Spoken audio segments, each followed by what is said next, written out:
You're listening to the Co-Creator Network because you do create your own reality.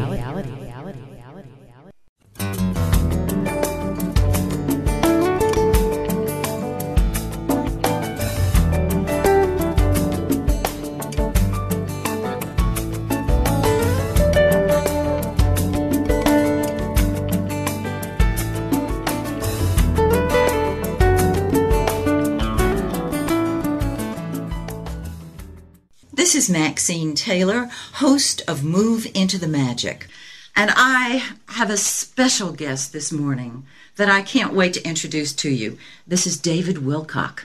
Now, most of you have heard of him, and if you haven't, let me tell you, David is the reincarnation of Edgar Cayce. I have been an unabashed fan of his for the longest time, so I'm just absolutely thrilled to pieces to be able to interview him this morning and to present him to you. David, for those of you who may not know this, has just written a phenomenal new book that I thought I was going to have trouble getting through because it's about 3 inches thick, and I have not been able to put it down. I know I'm going to have to reread it because there is not one extraneous word in the book. His background, as you know, those of you who have followed him, David is the reincarnation of Edgar Cayce. He is a professional lecturer, filmmaker, and researcher of ancient civilizations. That doesn't even begin to describe it. Those are understatements. He has an upcoming Hollywood film called Convergence, which unveils the proof that all life on Earth is united in a field of consciousness, which affects our minds. It affects our lives. Now, his website is divinecosmos.com, and the name of his fantastic new book, which I'm holding in my hand now, is The Source Field Investigations. David, good morning and welcome. Well, thank you. It's really great to be here, and I'm interested to hear your questions because you're one of the very first people in the world to have read this book. And, everybody else out there is either hoping to get their copy soon or hasn't even decided if they're going to order it yet. But I like the fact that you said there's no extraneous word. I mean, it is absolutely true. There are some parts of the book that were written relatively quickly, but even those parts of the book were probably combed over with maybe 20 editing passes, and some of the parts of the book, like especially the first half about all the DNA stuff, that was written with sometimes over 80, 90 different editing passes. Wow. And, so there's over 1,000 references in there, and there were some heartbreaking contractions that I had to put in terms of, just getting everything down. I mean, literally, the book is not 3 inches thick. You might scare people saying that. It's about 2.5. 2.5. But every word is powerful. There is no, I understand what it means to have a book edited because I'm an author also, but still, there were a couple heartbreaking runs. I mean, one was I had 2 whole sections that we had to delete entirely. Oh. And I thought they were both fantastic, and they are. One of them was on the cycles of history. I had some absolutely amazing information showing that the precession of the equinoxes breaks down. That's the 25,000-year cycle I keep talking about. It's a wobble in the Earth's axis. Right. Astrologers know that. You can look at events in history and actually see that there are repeating cycles where the same events happen along new turns of the spiral. And I know as an astrologer, this is your domain. Absolutely. Well, now we're getting into the great year. You got the signs of the zodiac in typical year. Somebody's a Pisces or a Libra or a Scorpio. And you're probably analyzing why I chose those 3 already. I know because I have your chart, David. I've seen Mr. Pisces himself. I've seen your chart. Yeah, I got Scorpio rising, too. How about that? The most powerful sign in the zodiac. Indeed. Yes, absolutely. So, anyway, if you look at the astrology of the great light year. It's 25,000 years, but yet it still is broken down into ages of the zodiac. And apparently these ages of the zodiac are definitely not arbitrary. They are very much real cycles that correspond to influences in human consciousness. And it was a fascinating discussion. I got really into it. In fact, I got so into writing that little part of the book and the part about the pyramid timeline, which is the other part we deleted entirely. There was over 100, almost 200 pages that we had to get rid of because the Great Pyramid has all this wonderful history that you can investigate showing a timeline. And my research proved that the pyramid timeline was misinterpreted by Peter Lemzurier, and it actually flags the year 2012 as a highly, highly significant symbol inside the pyramid. In fact, the only carved symbol in the pyramid that actually means something is a symbol of what could either be a rainbow or a rising sun. And if you understand what the pyramid timeline is and how it works, the time when that rainbow or rising sun appears in the timeline is 2012. So that actually got removed, and then the other part that got removed was these cycles of history, because I think we're probably going to do that in the sequel. I mean, I've already been discussing it with the publisher. There will be a sequel, and a lot of this stuff we're going to put back in. So it's not like it's lost. Wonderful. Wonderful. Yeah, I mean, the cycles of history really, it's a sort of a difficult discussion because it gets technical, and you have to speak about historical events and document them in enough detail that people can get the gist of what happened, and then also document how they reiterated in other cycles. And so you can't just blow through it. You've got to really stop and think. Yes. And Graham Hancock had some trouble with this. He said he didn't feel it was convincing, but I gather that might have been because he was reading too fast. I don't know. I mean, Graham and I kind of had a disagreement about that, but I wanted him to write the introduction, and he just felt it wasn't strong enough. And then another thing that was a heartbreaking change I had to make is originally the chapter on the time-traveling dinosaurs was an entire chapter. Oh, my God, that's one of the most fascinating chapters. Yeah, and there was more in there, and I had to condense it all. I mean, there's some of the stuff that didn't make it in was talking about Marco Polo and how when he was in China that they actually had dinosaurs on chains. They were on display. They called them dragons. And I also had a thing about the Celtic legends of dragons, and there's a legend of this guy slaying the dragon, and he was really worried about drowning in the dragon's blood from stabbing it underneath its body, because the blood would come out so fast that he wouldn't be able to get out fast enough. And I tried to get the best of all that stuff, but I guess the point I'm trying to make here is that it's super compressed, and yet at the same time I wrote it to be smooth and readable. I've never ever worked this hard on anything in my life, not even close. And let me tell you, David, you have succeeded beyond your wildest dreams, because when I got a copy of your book from your publisher, I looked at it and I thought, oh my word, am I going to be able to get through this? I could not put it down. It's masterful. So, what part do you think hit you the most? I mean, since I haven't been able to talk to anybody who's read it yet, I'm interested in hearing. Well, I can tell you what I'm most interested in. I have a list here. It's on loose leaf paper, David. Let me just tell you the things I've listed that thrilled me. Okay, number one, the ley lines, acoustic levitation, our stargates, naturally parallel universes. Why does the Mayan calendar end, quote unquote, in 2012? How do we enter parallel universes? My God.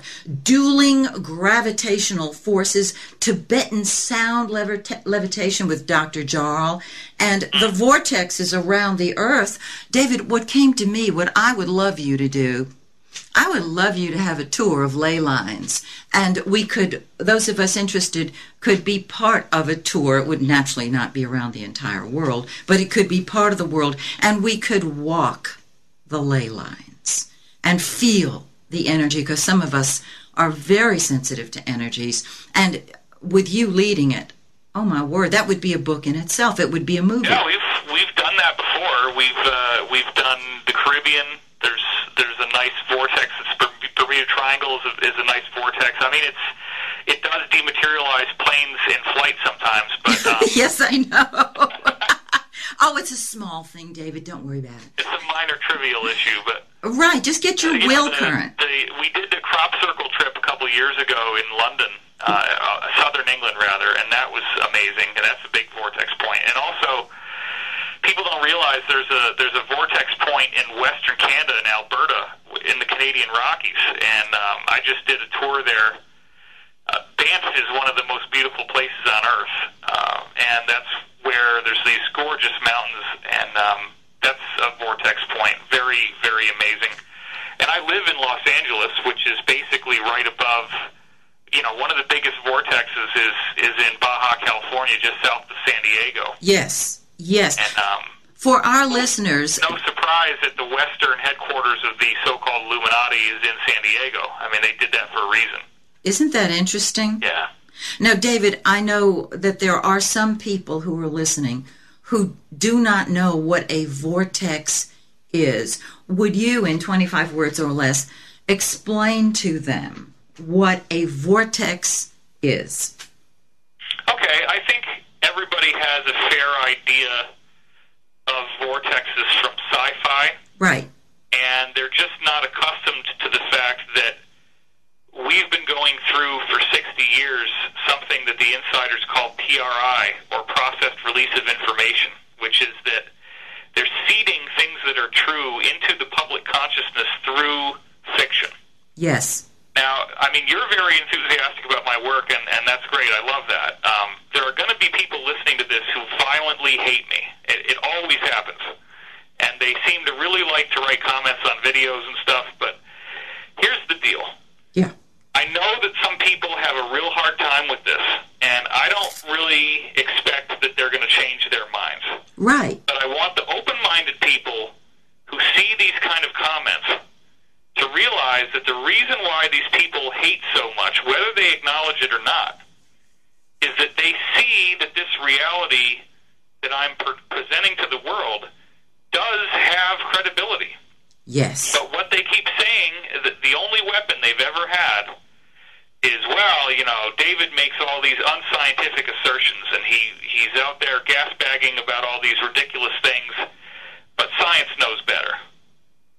Okay, I've gotten tired of hearing that for over a decade. I've gotten tired of people writing the most ridiculously profane, hateful, sexually inappropriate letters, and this is my final attempt. I took stuff that I probably, if I was smart, people blast me, they say, oh, he's trying to make all this money. Look, if I was trying to make money, as you probably now can see, I could have blown this out into 7 volumes. Easily. There's no reason for why somebody trying to make money would take this much stuff and cram it into 1 volume. I mean, words were at such a scarcity that it's just like, it's insane. But I don't want to focus on all these minutia. A lot of people write me and they say, David, don't even talk about the haters, don't even worry about it. And I think that now that I've done sort of like the definitive encyclopedia mystica, that yes. we can from there just say, okay, this has been accomplished. And I hope that what will happen from now on is that when these haters start going off on their rants, people who have read the book will have educated themselves, and they can say, but look at this, and look at this, and look at this. Yes, yes. I agree with you. What I've also done is I made sure that we put it out in ebook form. And I want to point out to people that if you are getting into it in the hardcover version, which obviously having a hardcover book is great, I would highly recommend getting that. But the ebook, it's not just that you have another source of text. It's the fact that there's over 1,000 references in this book, and I strove as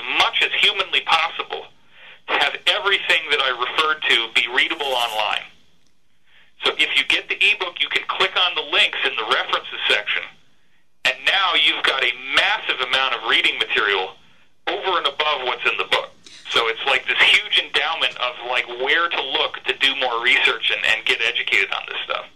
It is like a mini encyclopedia. It is truly a great work, David. And yes, I'm biased, but that doesn't change the fact that it is truly a great work. And it has to be read. People who like my work like it because they realize what I've done here. This is the most important information you could ever spend your time reading. I agree. There is nothing more important. For whatever reason, and it does feel unfortunate to me, I have had to do this predominantly by myself.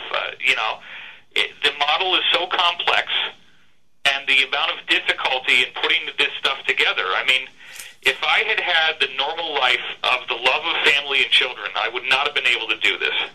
True. I'm 38 years old. I've never been married. I don't have any kids. I'm not planning on having them because I couldn't be a good father. I'm on this stuff all day, every day. That's all I do. And I would be a lousy parent because I am so dedicated to doing this. And I couldn't have written this book if I hadn't spent the last 19 years in particular absolutely slavishly focused on this, 24/7. But you asked me about a vortex point, and let's try to get into some real meat here. Okay, go ahead, but I just want to tell you that I have to give the name of the book again so people can get it. It's called The Source Field Investigations. David, you may also want to, for the layperson, explain what the source field is, as well as there's the title right there, as well as vortexes. And let's do this. If we run out of time for this show, let's just do another one next week. So we'll just pick up where we left off. Okay, that sounds good. That sounds great. Okay, honey, you're on. All right. So this is the condensed version of what we've really got here. The concept of a source field is the idea that the universe is built of consciousness. A lot of people have said that. What they don't realize is that there is reputable science in many, many cases that is mainstream. So I'm not going into obscure Hermetic texts or Masonic literature. I mean, I do draw off of that stuff a little bit, but most 80-90% of what's in the book is all stuff that is done by credible mainstream scientists. And what happens is you have everybody on this binge of information right now, and we're all being saturated with all this content. And what I'm doing is going through and sifting through the internet and looking for things that catch my interest. And I've been doing this for ever since I got online in 95. I have documented every single thing that I find on the internet that interests me, where I say, well, isn't that something, And by that point, by the time I was in 95, I already had a pretty good view of this idea that there is a conscious energy field that makes space, that actually is responsible for the flow of time, that's responsible for the construction of physical matter out of a substrate or an energetic ether. Some people call it the ether. It's responsible for biological life, and it's responsible for our human consciousness. Consciousness is not relegated to the brain. The function of the brain seems to be more like an antenna or a relay for a thought process that is largely non-physical and doesn't even require your body to exist. Now, here's something that's not in the book. This is a fascinating thing. Yes. I've been fortunate enough to speak to a lot of insiders who have worked in highly classified projects for the United States government, for the Australian government, and other governments, which, of course, it's all, the term government is kind of insignificant when you're dealing with who these people really are and what they're about, because it's all multinational defense contractor corporations. And that's another level of it, and then there's a level beyond that where it's all sort of a cult group. These people have, in some cases, tried to get me to espouse philosophies. If someone gets too pushy and tries to get me to believe in their idea of depopulation, I discontinue the contact. I have only maintained contact with people who either are working or have worked, but who do not subscribe to this genocidal insanity. I don't want to populate my life with somebody who's a genocidal freak. I'm not going to talk to that person. I'm not going to invite that energy into my life. And one of the other things the haters keep doing is they say, oh my God, David's in the Illuminati. That is totally not true. In fact, this book is the ultimate weapon against Illuminati tyranny. And it is so interesting that on the day the book comes out, we have rebels overthrowing a tyrannical dictatorship in Libya, basically storming into Gaddafi's own royal courtyard and smashing the icons. And then on the very same day, we have this quake on the East Coast, the most significant earthquake in a century on the East Coast, which actually cracks the pyramidion on top of the Washington Monument. Unbelievable. It's the eye on top of the pyramid. It's the capstone on the monument. That's the part that cracked. And I've got the articles showing that. And those two things put together, combined with the fact that the day before this happened, this is kind of hilarious, but I'm sitting on the toilet, okay? Don't hold back, David. And I see this cloud that's all rainbow. But there's no other rainbow around. It's only this cloud that's got a rainbow. And I'm going to have that picture on my website as soon as we sort out what's going on with the Huffington Post. We're supposed to be on the weird news section. We're supposed to be on the front page. And we are on the book section. That did happen last night, but the other two that they told us was going to happen hasn't happened yet. So we're waiting on that coming out. And when it does, I'm going to make a big announcement about it. But in the meantime, I'm sitting there and I'm looking at this cloud, and I'm saying, this is just like what people are saying happens before a big earthquake that's triggered by HAARP, HAARP, the High Altitude Atmospheric and Auroral Research Project. So that's a manufactured quake, which apparently something about the technology they use causes a lensing effect in the atmosphere that creates rainbow clouds, where there's no other rainbow and it's just the cloud. And I've never seen one of them in my life. I've only seen videos of Chile and China and various places where these clouds appeared hours before a massive, massive earthquake. Wow. So the day before, I see this, and then my girlfriend is saying, oh, you've got to mention this on Coast, and I totally forgot. But I did see it, I did photograph it, and then there was an earthquake in Colorado, and then that was a big earthquake, and then there was a big earthquake on the East Coast. So this may have been something that was done deliberately, but I don't think it was deliberate that it cracked the Washington Monument's capstone. And I am stunned because another thing that just happened recently was on Monday of the second week of August, there was a major, major economic collapse, which was the biggest one since the December 2nd, 2008 collapse of the markets, which was sort of like around the time of Lehman Brothers and all these big derivatives companies that collapsed. Right. Well, one of the things that happened was that the first big collapse of the markets that actually led to the big reveal where the economy fell apart, the Dow went down by exactly 777 points. And I don't think that's a coincidence. When you're talking about this idea of the source field, we're talking about an intelligence that underlies reality. Yes. And that intelligence is totally capable of tweaking people's free will on a collective level, like looking at it as if it were a single matrix. So this one guy decides to buy 15,555 shares because he likes the fives, and maybe that's his occult significance, Yep. But as a result of all these weird little decisions that people make, you get a 777 in the market, which also, it's not just that it's a repeating number.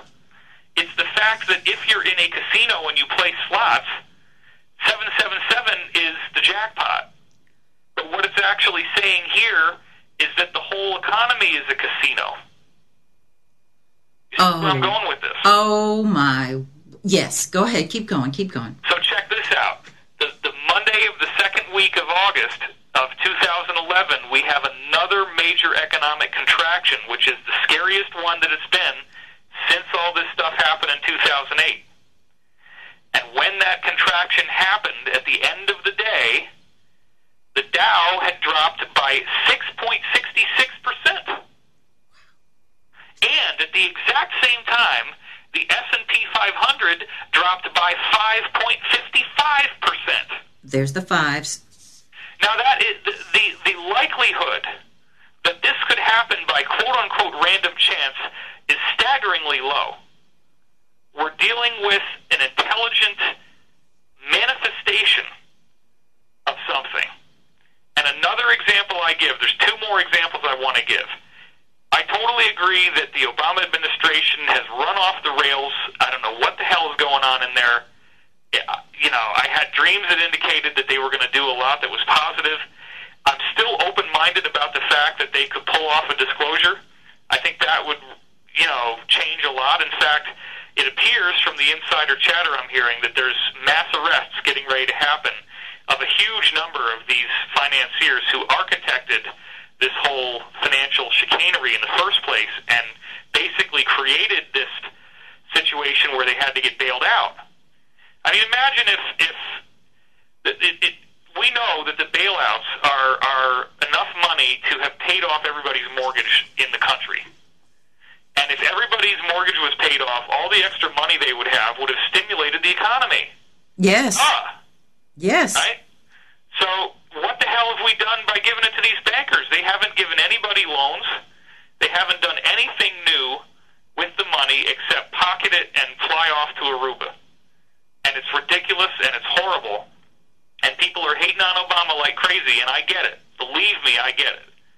But what we're hearing on the inside is that the final legalese is being worked out. I actually know somebody who's working on the legalese of this whole new agreement, which basically is a bloodless surrender of the Illuminati. That's what's going on right now. Now, David, can I put you, at least mentally, on pause? Hold that thought. And we're going to continue this discussion next week. This is Maxine Taylor, host of Move Into the Magic. And my guest, David Wilcock, is with me once again. David, please continue with what you were saying. Back up, introduce it for people who may not have heard the first part, and then Sure. It's all yours. Okay, we have been discussing a new release that I came out with through Penguin Books and their division Dutton Books.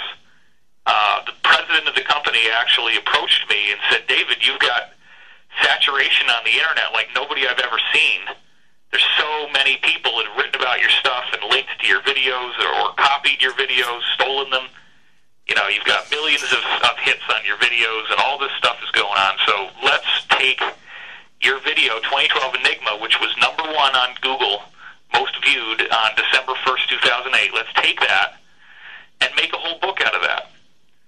And what happened was that this was like a jump start to my whole psychological structure in life, where I said, okay, this is a very big deal.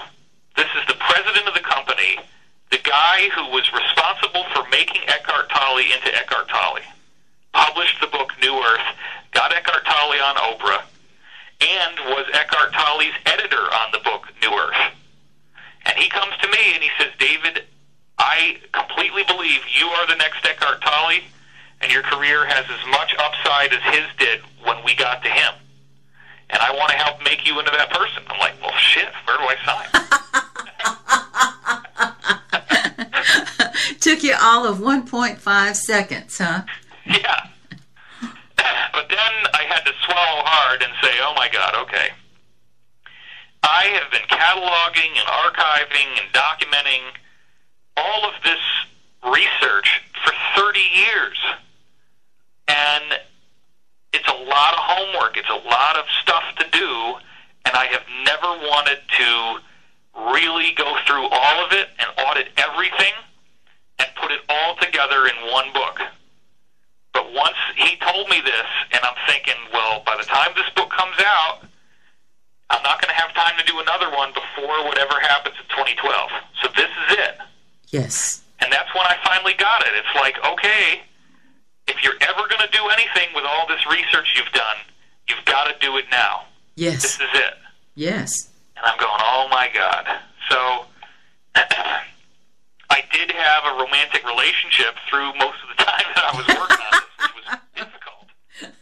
Now, my girlfriend was not happy because she had to contend herself with really not getting very much of my attention. And I don't care to, publicize that I'm in a relationship, but because people just handle it inappropriately, and I don't want her to get unwelcome attention. But it was a stressful, horrible process writing this book. We have healed tremendously since then, but I was very stressed out. I got angry a lot. I had a short temper because the complexity of what I was doing, and then over and above that, I've still got to maintain an internet presence. I've still got to write articles. I've still got to do conferences, because if I don't write articles, nobody buys my stuff, and I go bankrupt. And if I don't do conferences, I don't have an income. So the whole time, I'm basically running on fumes, because the initial advance I got for writing this is not very much. It certainly wasn't enough to pay the bills for very long. So I've got this incredible task in front of me of maintaining a presence on the internet, and also writing the most hideously complex thing I've ever done in my life. And after combing through, in some cases, as I said in last week's show, over 100 editing passes in the single paragraph. Just reading it and rereading it and changing things each time. Yes. And then hammering through multiple passes of editorial review where, we just kept cutting it down, and everything is condensed, but I also made it as readable as possible. I tried to make it totally accessible to the person who doesn't have a college education, doesn't have a PhD. This is not a scientific paper. It is a paper it's a book that is written to take you down the rabbit hole, to give you the red pill. It is awesome. The book itself, as I mentioned last week, there is not one extraneous word in it. And I am not a scientist, and I could not put the book down at all. I'm going to reread it because there's so much information in it. You cannot do it the first time. And I deliberately did it that way. I deliberately made it so that by the time you get to the end and you read where it's going and what the finale is and where all this stuff ends up taking you, you have to read it again. Now, David, would you, and I know we had left off last week we were talking about Obama and what's going on, but please, let's digress for just a moment. And can you give my listeners a little taste of the fantastic ending of your book? Sure. The book ends with a discussion of disclosure. Yes. There's actually, this is maybe I'm revealing a little too much, but there are actually two endings to the book. And it's sort of like the higher chakra ending and then the mid-chakra ending. The higher chakra ending is chapter 19. That originally was the end of the book. The higher chakra ending of chapter 19 is where I'm talking about Zoroastrian prophecy and the idea that all of these apocalyptic myths that we have in various religions and spiritual traditions were derived from a single source, and this was the work of two historians, Boyce and Grenett. And that source was originally in Siberia before the Earth changed on its axis. And those Aryans, as they are called, and this is where all the weird Aryan bloodline stuff comes from. Yes. But there is a positive core to it. It was a civilization which people like the Nazis were aspiring to know more about, because they went to Tibet and they saw these guys doing incredible, miraculous feats of consciousness. Like the levitation. Yeah, and they traced it back to the Aryans. That's where the Tibetans are displaced Aryans. And so the original Aryan religion was then distilled by Zarathustra, whose name was mispronounced as Zoroaster. Right. And that becomes Zoroastrianism. The religion migrated down to Iran and India, and it bifurcated in two directions. It was Zoroastrianism and Hinduism. You look at the Hindu scriptures, and they're loaded with references to Vimana, these flying craft. Yes. And they also talk about this Kriya age, the coming of a golden age. And they actually say that there's going to be the return of Shiva the destroyer, and actually Kalki the destroyer comes with the 8 supernatural faculties, basically like telekinesis, instant manifestation, levitation, all kinds of wonderful ascended abilities, and basically comes to this planet and kicks ass and gets rid of the bad guys. That's what you see in the Hindu tradition. They also have very curious references to what they call the Samvartaka fire. And the Samvartaka fire is a reference to this brilliant burst of light that seems to be of an electrical crackling white consistency, which they basically say occurs all over the earth. And it occurs at the end of an age. And the ETs that basically colonized the earth, that's what the Aryans were. You got to remember now, the unconventional history we're starting to dig up has now suggested, and I've had this confirmed from my top insiders, Atlantis and the civilization that was at war with Atlantis in Siberia, which was the Aryans, those are two different colonies of extraterrestrials that came to the Earth. They look human. They could interbreed with people on Earth, but they did not originate here. That's why you see pyramids that are built with no pottery shards or evidence of a sophisticated technology leading up to the ability to levitate giant blocks of stone. Because these folks came here and they already had that technology. They didn't need anything. They didn't need anything except what they brought with them. So they just start quarrying stone, and you look all over the earth and you see there's over 3,300 different ancient monuments built out of massive blocks of stone. And all of them are built on a worldwide energetic pattern called the global grid. And in the book, I talk about the work of Ivan Sanderson, who actually studied where all the planes were disappearing out of the sky and where all the ships were vanishing on the surface of the ocean. And they don't just happen any old place. They happen in 10 distinct locations, and then you add the North and the South Pole, and that gives you 12. And those 12 points on the surface of the Earth are all equidistant from each other. They're about 36 degrees apart from one to the next. And you connect the dots, and you get a geometry called the icosahedron, which is basically 20 equilateral triangles put into a kind of like a soccer ball type of shape. Well, that geometry can then be flipped inside out, and then you get a dodecahedron, which has pentagons. There's 12 pentagonal faces. You flip those two geometries together, and you now have the full grid that was discovered originally by Sanderson, and then the inversion of it, the dodecahedron part, was put in by the Russian scientists, Goncharov, Morozov, and Makarov. And what those Russians did is they looked at all these ancient monuments around the world, and they found that by simply drawing the geometry of where these 12 vortex points are on Earth, you now have a system of lines that shows you every single place where any of these ancient monuments were built. So I propose in the book that it may be as simple as you can't build them anywhere else because you're not going to be able to levitate the stones. You need the grid to do this levitation. Well, the technology that they would levitate with must be super advanced. No, it's not. And you referred to Tibetan acoustic levitation. Yes. Which is an amazing, amazing example. It's like your brain hurts when you try to put this together. How the hell did this happen? But it's a major point that I address in the book. And I loved it.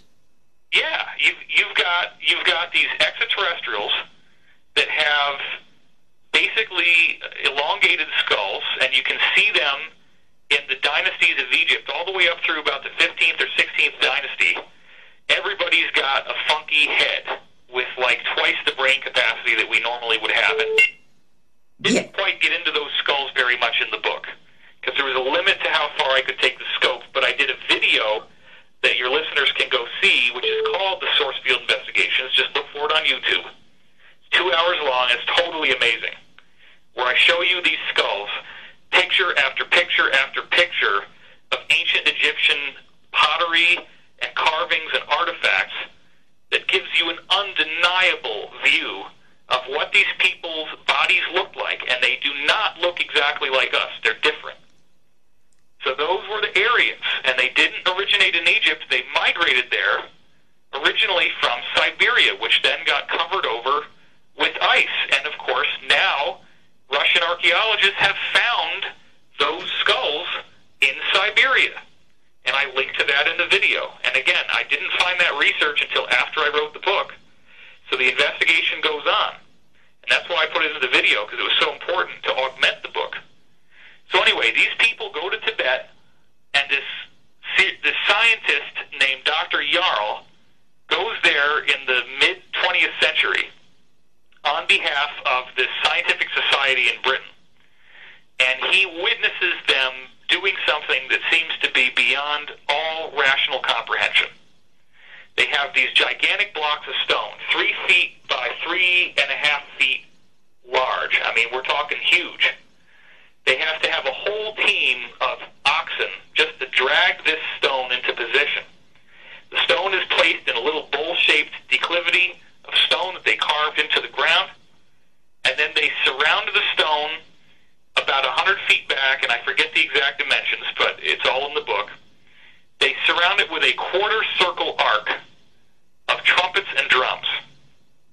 Why the hell would they do that? Well, what they do is there's trumpets of various lengths and there's drums of various lengths. There's like 3 different sizes for the trumpets and 3 different sizes for the drums. And it turns out that those sizes of each of the trumpets and drums are exact harmonic proportions of the volume of the stone. The volume of the trumpet and the volume of the drum is an exact harmonic of the stone. Then behind each of the trumpets, they've got like 5 or 6 monks in a line, or behind the drums, 5 or 6 monks in a line. Everybody's chanting, everybody's meditating. And then what they start doing is they start banging the drums and blowing the trumpets all in one sudden terrible sound. And they do it very, very slowly at first. They wait minutes between each blast. And then they keep speeding it up until eventually they get to the point where it's happening at a pretty good clip. Again, it sounds terrible. The drums are not skinned with animal heads. They're skinned with metal. So the clanging of metal against metal is a jarring noise. The trumpets don't sound good either. This is not something they're doing for pleasure. Because what happens is the stone starts wobbling. And the next thing you know, it starts levitating up into the air. And it makes this slow, lumbering course of a 500-meter trip. It takes several minutes for it to go through the whole trip. It's slowly hovering up into the air, and they have to keep beating the drums and trumpets while it's levitating. Now, anybody who prides themselves on how intelligent they are, and they're the quote-unquote highly intelligent skeptic, they're going to be laughing right now saying, David is an idiot. But if you read the book, I explain exactly how this works and why it works. And it's stunning. Because ultimately, the core of the argument is that atoms and molecules are not made of particles. They're actually made of gravity, which is the source field. The source field, in my definition, it's the consciousness that makes the universe. It makes space. It makes the flow of time. It makes matter. It makes energy. That source field is actually written into the gravitational field. That's where you find it. And we woefully have misunderstood gravity. We don't have a clue about how much good stuff is hidden in gravity. And gravity is actually flowing into the earth to make the atoms in the earth exist. If you take away gravity, the Earth could not exist. It would dematerialize. Gravity is what's flowing into those atoms. And again, that's not just something I made up. There's really good scientific backing for that, such as Nassim Haramein, who saw that the physics around the nucleus of the atom and the physics around a black hole is identical. So hence the gravitational flow is what's powering an atom. So the gravitational flow is fluid-like, and the fluids, when you vibrate them, create geometry. So that's where you get your global grid from. It's a geometric vibration or pulsation within the gravitational field itself. And specifically, I want to get really clear here. As the gravity is flowing into the Earth, in some areas it's spinning more than other areas. And you're not going to feel that standing up on Earth because you're too small. You're not going to notice a very slight bias in the gravitational spin, but you will notice it if you're looking at the oceans because the gravity of the moon is pulling the water up and down. And that's what makes the tide. Well, there are tides in the gravity field that goes into the Earth, and they spin. And over thousands of miles, they create vortexes. Those vortexes are literally creating tornadoes. A tornado is not just a weather phenomenon. A tornado is a gravitational vortex. It's a spin in gravity, which is then the gravity is capturing atoms and molecules in the atmosphere and making a funnel cloud. And so in the book I talk about how when you have a tornado sweep through an area, it starts dematerializing things in the area, and it blends matter together with other matter. And I have photographs of this in the book. Yes. I'm sure you must have been stunned at the amount of documentation I had. Oh. Tornado dematerializations. And the pictures are, well, a picture is worth 1,000 words. You're darn right. And we got two of them. We got one where there's a board that blew through another board, and there's another one where a plank blew through 3.5 inch or an inch thick sheet iron in a railroad bridge. It just pops right through the bridge. It's unbelievable. And it doesn't leave a dent. If you fired this thing with a cannon at the bridge, you would totally expect that the metal would have dented. And it doesn't dent at all. And we've got stories about a brick shooting through the walls of the house, and the entrance and exit points in the stucco are narrower than the actual width of the brick. And that would imply that the walls were like liquid, and yes. The brick just pops through the liquid, and then the liquid goes whoosh, and it just kind of mushes back together. That was a fascinating fact. Yeah, and there's tons of stuff like this in the book. And it's a whole science that's all out there. I mean, you remember that the places I got those tornado anomalies from, for the most part, were like National Oceanographic and Atmospheric Association and from NASA. They put the stuff out there, but nobody's ever done the homework and tied it all together. But it's in your book. It is. So getting back to this Tibetan acoustic levitation thing, the real secret is that if physical matter is made of a vibration, and it's basically the fluid energy of gravity flowing through, then how do we unify that with Einstein's physics? How do we unify that with the idea that the Einsteinian model says that as you go towards light speed, first of all, you're going through time faster, so in effect you're going to experience what for Earth people would be 500 years in just a few minutes. But not only do you go faster through time, but the other thing that happens at the same time in Einstein's model is that you're supposedly gaining mass. So that all the skeptics who shoot down UFO theory say, well, by the time you get to light speed, you're as massive as the whole universe. Therefore, light speed is an impossible barrier that we can never cross. F you, UFO people, it could never be done. Einstein, quote-unquote God, has proven that this can't happen. Well, the God of physics, Einstein, made a mistake on this one thing. He was very close. He made an equation that's a fraction. There's a top part and a bottom part with a line in the middle. You can literally tip that fraction over, tip it upside down, and the equation still works.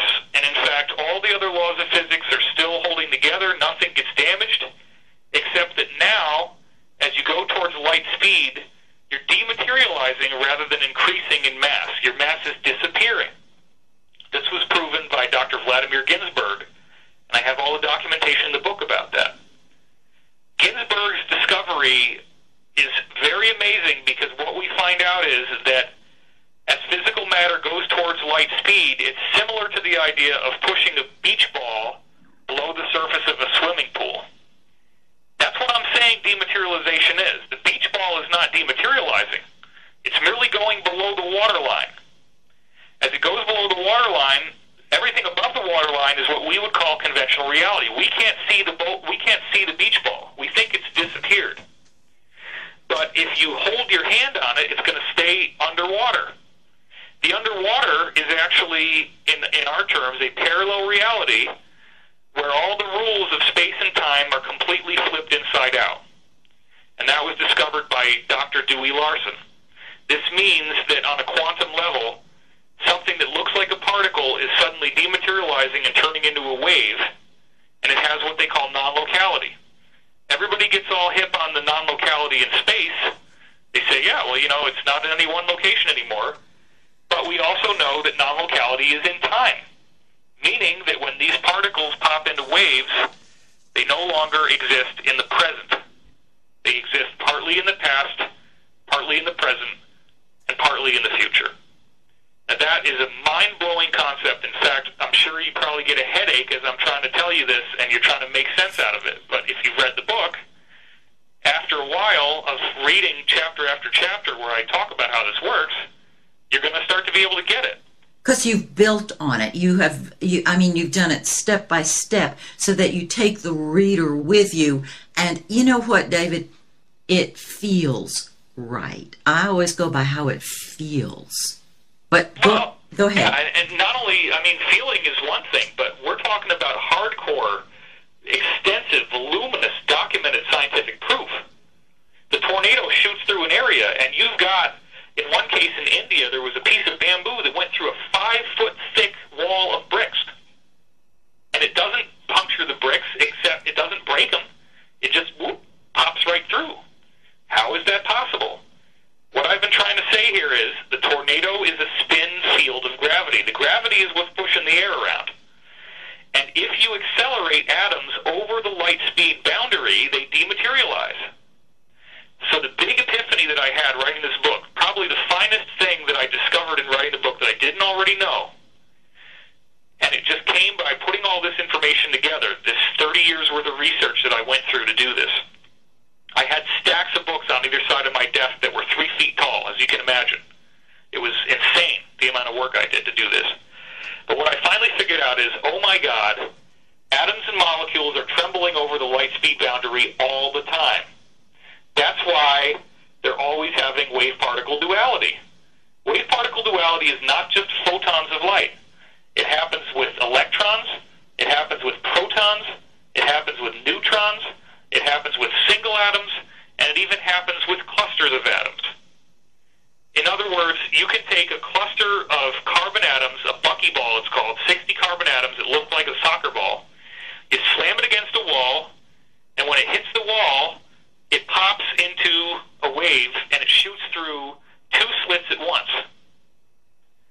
Even though it's supposedly a solid object, they can detect that it's going through 2 different slits at the same time. Yes. But then once it pops back out, it pops back into a solid ball again. And then I also show all these other things that prove the same thing happening, like Kozyrev, this Russian scientist who drops a cannonball on a stone floor, and after he drops it, it weighs less.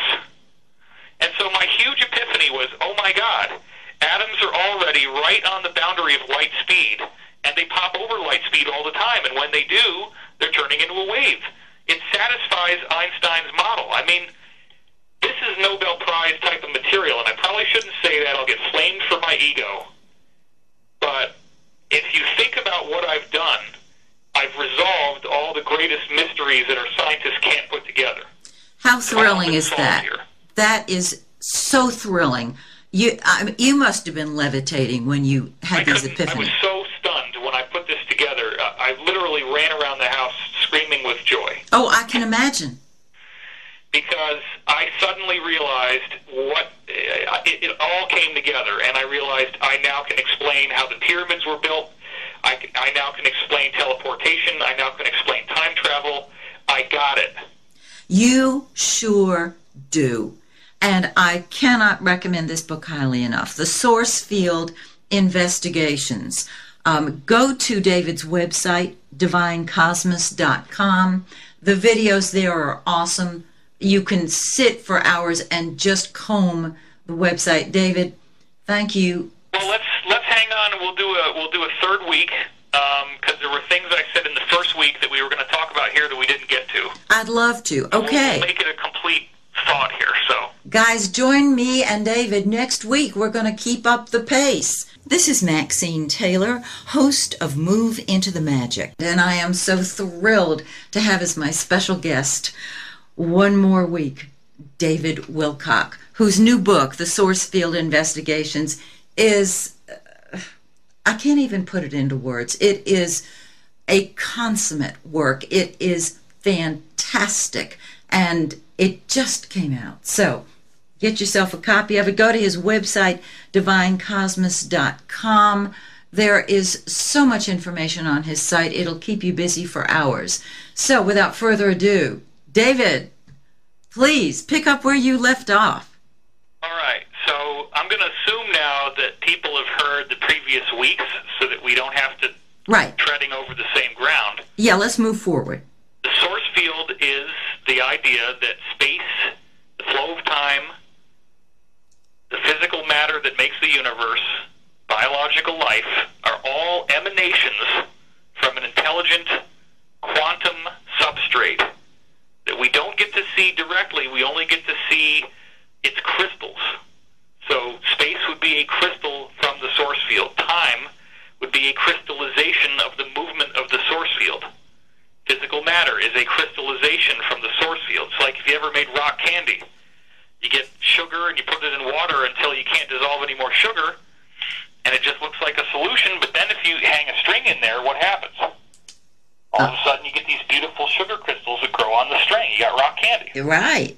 So physical matter is like that. Physical matter is a vibrational crystal that comes out of the source field. The source field is basically fluid-like in the way that it flows, and that fluid, any fluid, when vibrated, actually will show you geometric patterns. It's technically, the term would be pulsation, not vibration, but it's easier for people to hear the word vibration. Yes, we're more used to it. Yeah. So if you pulsate a sphere of fluid, you get these beautiful geometric patterns that form. And gravity, as it turns out, is the source field. The source field is gravitational energy, which we woefully misunderstand. In fact, I have a quote in the book of a scientist just recently who said, gravity appears to be a side effect of something a lot more important that's happening in quantum physics. And it may be the secret to understanding dark matter and dark energy. Isn't it crazy that scientists would call it dark energy? Yes. Here I'm calling it the source field. They call it dark energy. No It gives you comment. a window into the mentality, right? I was just going to say, I said no comment, yeah. Because I'll get myself in trouble. So here we are in the year 2011 as we're doing this radio show. The 2012 prophecies are 1 year away.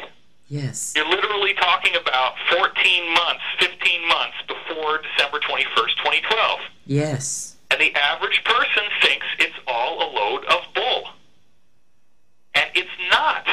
And I was on the Man-Cow-Mueller show the other day. Very popular conservative radio guy. And he's, the Mayan calendar, whatever. And I said, look, there's dozens of ancient cultures who have these mythologies that encoded secretly the information about a 25,000-year cycle in the Earth's axis. Mm-hmm. And that cycle ends in 2012. And we have good, solid intel that that's when it ends, based on what all the ancient people were calculating. So it's not just the Mayan calendar. It's also Western astrology. And you're an astrologer, so you know this. Right. And so what did that guy say?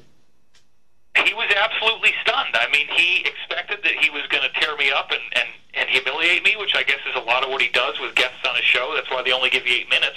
And, so you get humiliated and then you get kicked out the door. And he's just going, oh my God. Awesome. And I've heard people who were at a gas station and they hear some ordinary guy saying, my God, I just was listening to the radio. I heard this guy, David Wilcock, and I'm thinking about everything. I'm thinking about our future, and I'm thinking about what it means to be on Earth, and who am I really, and, what are we doing here, and where is this all going, and is it really all doom and gloom? Should I really be afraid or not? And the answer is no. The fear is part of a collective initiation. If you look at what the Great Pyramid has inside of it, the Great Pyramid, as I reveal in the book, it originally was covered with gleaming white limestone. It looked like a mirror-polished sculpture in the desert. Mm. I'll bet you that at one time it wasn't a desert, it was all trees and grass. Right. That's another discussion. It was a mirror-polished sculpture, and I have multiple quotes that all the way up through the mid-1300s, that's what it had on the surface. In the 1800s, Colonel Howard Vyse found some of the casing stones still intact. So the Great Pyramid, before the casing stones fell off in these massive earthquakes in the 1300s, it would have looked so foreign to anything that we could have built on Earth that there would have been absolutely no doubt of its origin, that it was not something built by mortal humans here on Earth. And the precision with which the pyramid has been constructed totally baffles any rational understanding. And I have so much documentation about that. It's over the top, incredible, how this could have ever been accomplished.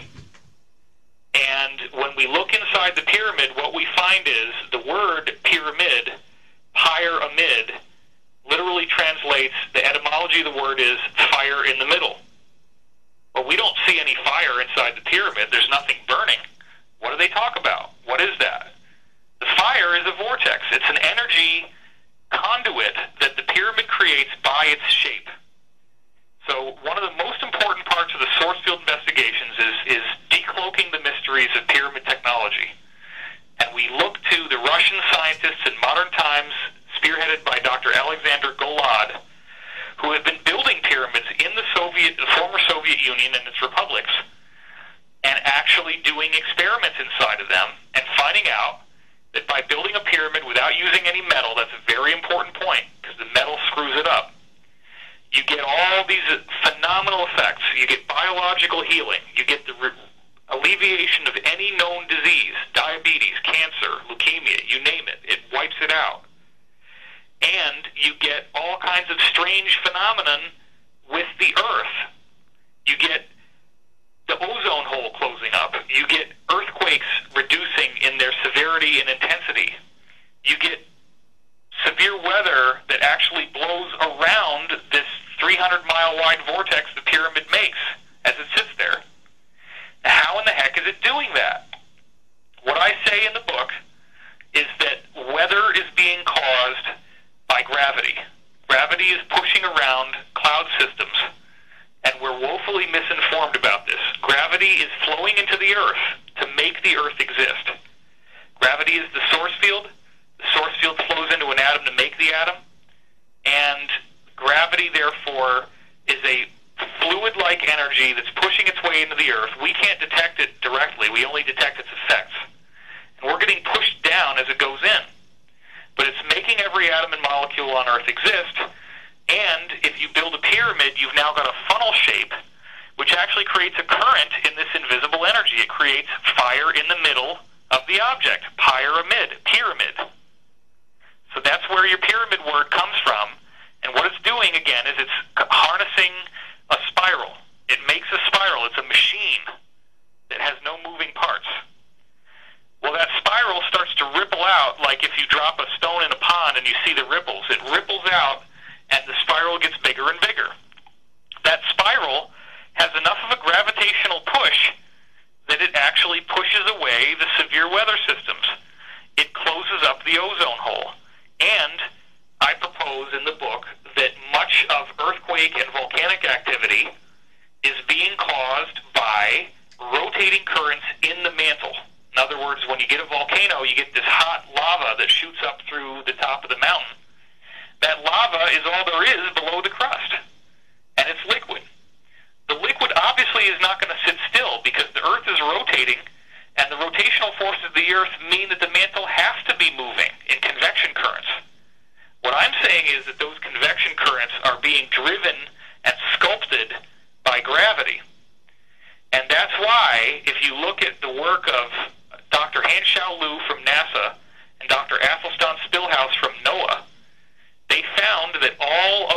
greatest mountain ranges and undersea volcanic ridges on Earth are perfectly aligned with this geometric pattern that they found.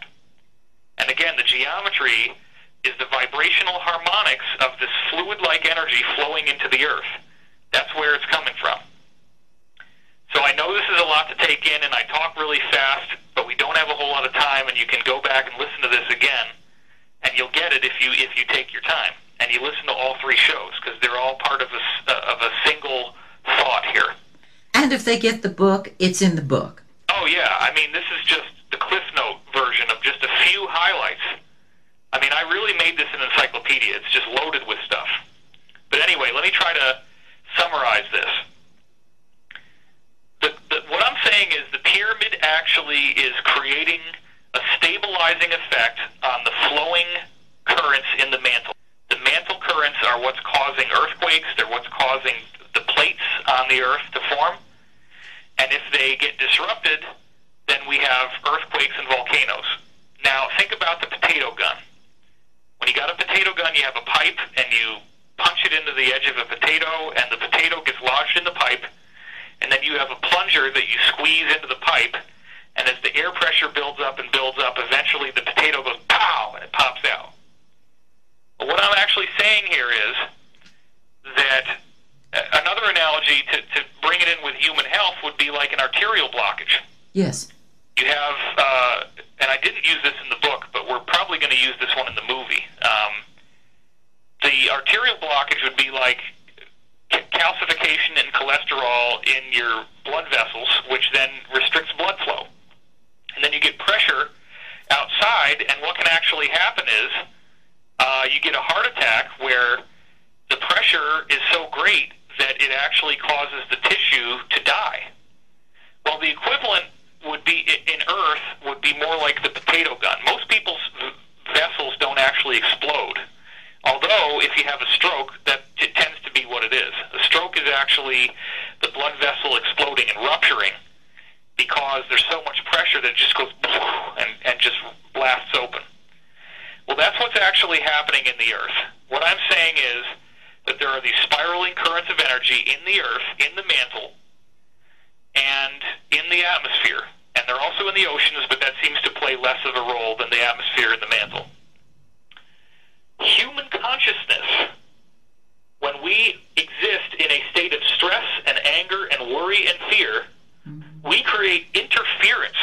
Our brain waves become chaotic. Those brain waves are not merely local to the brain, they're actually rippling out into the atmosphere and into the mantle, in the source field. And I've got extensive proof for that in the book. So when you think negative thoughts, when you allow yourself to go to a place of stress, anger, fear, depression, sorrow, misery, guess what? You're actively voting for planetary catastrophes and cataclysms. You're actually making the earth changes happen. Because what's happening is the static that you create interrupts these spiraling currents as they're trying to flow around and do their job. So when you interrupt those currents, you're creating the equivalent of the potato gun. You're creating a blockage where if you imagine now that you have, let's say you have a channel of water that's flowing like a river, but it's a circle. So you've got this circle of water and it's spinning around in a circle. Now imagine that it's under pressure and it's in a tube. And then if you stop up the flow of water in one spot, but then the rest of the circle is all still under pressure and it's still trying to flow, now you've got your potato gun effect. You've got that pressure buildup where the blockage is. Well, when the pressure finally gets too great, it's going to blast its way through the blockage. When it does that, it suddenly creates a hurricane or a tornado in the atmosphere, or under the surface of the crust, it's going to create a sudden earthquake. The plates go, or it's going to create a big volcanic eruption where the lava that's been under pressure actually blasts through the surface. So this, I cannot emphasize how strong the significance of this is, because what it means is that the volcano or the earthquake or the hurricane or the tornado is not an act of God, as it it would be in legal contracts. You can get yourself out of a big problem by saying, oh, it was an act of God. Right. No, it's an act of us. It's an act of humans on Earth interfering with the Earth's own organism and its own blood flow. We're basically giving the Earth a heart attack. We're giving the Earth an arterial blockage, which then causes a heart attack. And the heart attack is an earthquake or a volcano or a tornado or a hurricane. They don't have to happen, and they wouldn't happen, and the ancient legends that were given to us by these human ETs that they called the gods, who are not really gods, but they're just more advanced than we are, the human ETs told everyone, hey, the earth changes are your creation. If you don't want to have these problems, everybody needs to be in a harmonious state. And you look at the meditation effect. 7,000 people get together. They meditate under one roof. They create coherence in their mind. And then those waves of coherence ripple out into the source field. And they actually change people's behavior. They alter free will. People are 72% less likely to commit acts of violent terrorism during the time that those 7,000 people were meditating. So the effect of this on how we could live as a planet is vast, because thankfully one of the things it means is that it doesn't take everybody doing the right thing for the planet in order to get the results. It only takes a small number of people. Now I point you back to the Indonesian tsunami in the year 2004. It happened on December 26th. One of the aces I have up my sleeve is I worked on a suicide hotline. I was trained as a suicide intervention counselor. And one of the things that they tell you, because you have to know this for your job, is that the single greatest time for suicide is December 25th, Christmas Day. It's statistically the most likely time that people are going to commit suicide because of all the stress that they go through with having to see family and all that sort of family reunion stuff that is associated with it. Yes. Well, the Indonesian tsunami happened within less than a 24-hour orb of the greatest time for suicide in the year. So people were under stress, they were unhappy, and that actually created this arterial blockage which caused a massive tsunami that killed hundreds of thousands of innocent lives, innocent people. We have an effect. I want to make that clear. If you're in stress, if you're in anger, if you're in sorrow, if you're in fear, you're contributing to the problem. And you're also creating energy that these negative New World Order types need for their occult practices. So I see all these folks out there who are activists and they're anti-New World Order and they're anti-Illuminati, but they're doing fear. Yes. I call it fear porn. Because you encounter this fear and it gives you a rush just like looking at porno. And so the fear porn, there's all these people who think they're doing the right thing and they say, get mad, get out there on the streets, Bilderberg, Illuminati. You know, I'm not going to say who I'm imitating here, but you can probably figure that one out. Council on Foreign Relations, Trilateral Commission, Bilderberg, Bilderberg. You gotta get out there, get angry. Your government is lying to you. Okay, we got it. But guess what? Once you get past the part where you're pissed off, let's start to tailor the source field to do what we need it to do, which is springboard us into a golden age. Please. Yes. I put this book out, and after, I had no idea that on the day I released the book, that there were going to be two very significant events in world history. Now, the source field, again, is an intelligence that's sculpting reality. That's what I'm saying is going on. We're actually dealing with consciousness. The Earth is a conscious being. When we get upset, stressed out, frustrated, we create chaotic brain waves, which are actually creating literally like a static that's stopping this flow of current in the gravitational field from moving. Yes. A few people meditating get rid of that static and actually cause those spin fields to flow the way they need to. And then we don't have the earthquakes. We don't have the volcanoes. We can eliminate the earth changes by just being in harmony. And we're healing the earth. The earth is an organism, and we don't want to give it a heart attack. But that's what we've been doing. But it also is human consciousness. So these people are out there, and they're profiting off of fear, and they're actually using the fear energy to ensure their own survival, because if enough people stopped being afraid of them, then they wouldn't be able to rule the planet. So we need awareness, but then we also need confidence. And people say, well, David is dangerously confident. He's way too confident, and he's lulling people into a false sense of security by making them think that if they sit at home and they're all blissed out, rubbing their nipples or rubbing their penis, everything's just going to be great. You should see the emails I get. I'm not making this up. Oh, my God. You know, and it is funny. It's ridiculous. Well, it is ridiculous. But what I'm saying is, look, you don't have to take my word for it. Challenge me on the data. Don't assault my character. You know, nobody's out there saying, well, Alexander Graham Bell is a big dick. No, we're using the telephone. That's what I'm using to talk to you right now. Nobody hates on Alexander Graham Bell because he built something useful. And we said, my God, let's just use this. So you can hate on me if you want to, but let's use it. Even if you want to hate on me, that's fine. But just in case I'm right, try not to let yourself get stressed out and fearful and angry. Just in case, you might actually be saving the Earth by doing that. Listen to what I'm telling you. And if the source field is an intelligence that sculpts reality, isn't it interesting that on the day that the book came out, we had rebels overtake a dictatorship in Libya.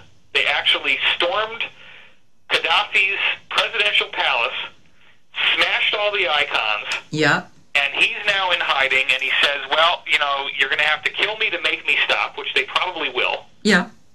He's about to be assassinated, most likely. But he certainly has lost power. That was the day that he got deposed. And on the very same day, we have the largest earthquake on the East Coast in a century, 5.8. Everybody all over the place is feeling it. They felt it at the book publisher's office. In fact, my publisher was on the phone with my agent, and they're saying, well, I hope this book has longevity and that it's really going to reach people. And as they said that, there goes the earthquake.